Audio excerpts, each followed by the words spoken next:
And we now shift focus from that to an actual war. In the early hours of Sunday, Kyiv once again found itself under a barrage of Russian missiles and drones. This attack was not just another strike in a long series of assaults, by the way. This one carried perhaps a deeper, more ominous message, one that raises a very critical question. Is this Russia's retaliation for Ukraine's bold incursion into the Kursk region? And more importantly, what does this mean for the future of the war? Let's break this down for you. Ukrainian President Volodymyr Zelensky has claimed on the platform X that the latest Russian attack on Kyiv was carried out with a suspected North Korean missile. As per reports, the attack killed 2 people and injured 3, including a 12-year-old boy. Residential buildings, farm buildings, and vehicles were damaged. In fact, according to Zelensky, this week alone, the Russian army has launched more than 30 missiles and over 800 guided aerial bombs. He has labeled Sunday's attack a deliberate terrorist attack against Ukraine, quote unquote. But beyond the strong rhetoric lies a sobering reality. This is not an isolated incident. Russia's strike was not limited to Kyiv. It was part of a broader, coordinated offensive that saw 57 drones unleashed across Ukraine. And out of these, Ukrainian air defenses reportedly managed to shoot down 53.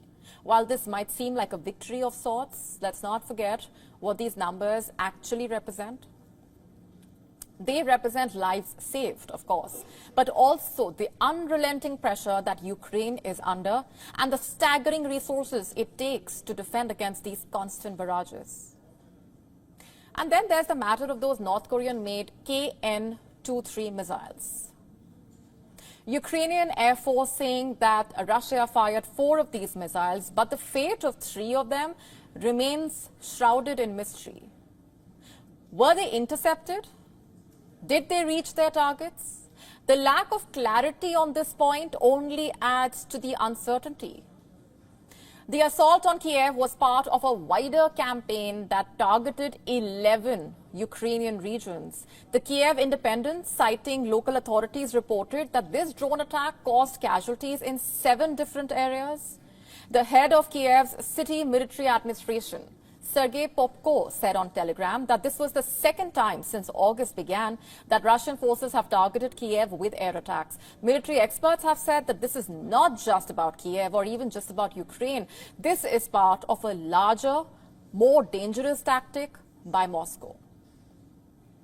The Russian Foreign Ministry made it clear on Sunday that it will give a direct response to Ukraine's surprise incursion into Russian territory, including the massive missile attack on the Kursk region, promising a tough response. Sunday's attack may just have been the start of a series of attacks by Moscow that have far-reaching implications. Maria Zakharova, the spokesperson for the Russian Foreign Ministry, has said that those responsible for the attacks on Russian soil would be held accountable. And while her words may seem like the usual rhetoric, there is an underlying threat that's impossible to ignore here. Russia, it seems, is preparing for a significant escalation, given the actions of the Ukrainian military over the past 24 hours. In fact, according to Zakharova, Ukrainian forces have carried out a large-scale drone attack on several Russian regions, including Belgorod and Voronezh, underscoring Ukraine's determination to push the conflict into Russian territory. In fact, the governors of Voronezh, Kursk, Belgorod took to their Telegram channels regarding the Ukrainian attacks. According to Russia's state news agency, 11,000 people had been evacuated from the Krasnaya Yaroga district of Belgorod amid the growing threat from advancing Ukrainian forces. As per reports, the surprise attacks could be aimed at gaining leverage in possible ceasefire talks after the US election in November. Now, let's just pause here and consider what all of this really means, the gravity of what's playing out. You see, for months now, Ukraine has been on the defensive, fending off Russian advances and struggling to protect its cities and people. But now we are seeing a shift.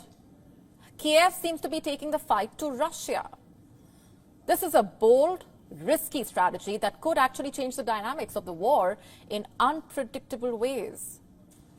And then there is always this critical question, what happens next? What lies ahead?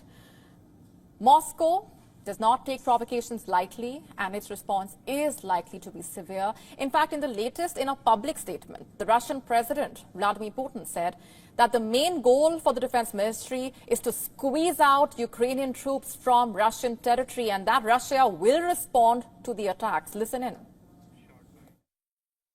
The enemy will certainly receive a worthy response, and all our objectives will undoubtedly be achieved. So where does this leave us? On one hand, Ukraine's bold strategy of carrying the fight to Russia shows resilience. But on the other hand, it's also a strategy fraught with danger. And as we watch these developments unfold, one thing is absolutely clear. The war between Russia and Ukraine is far from over, and the road ahead is uncertain. To stay up to speed with the latest news, download the WION app and subscribe to our YouTube channel.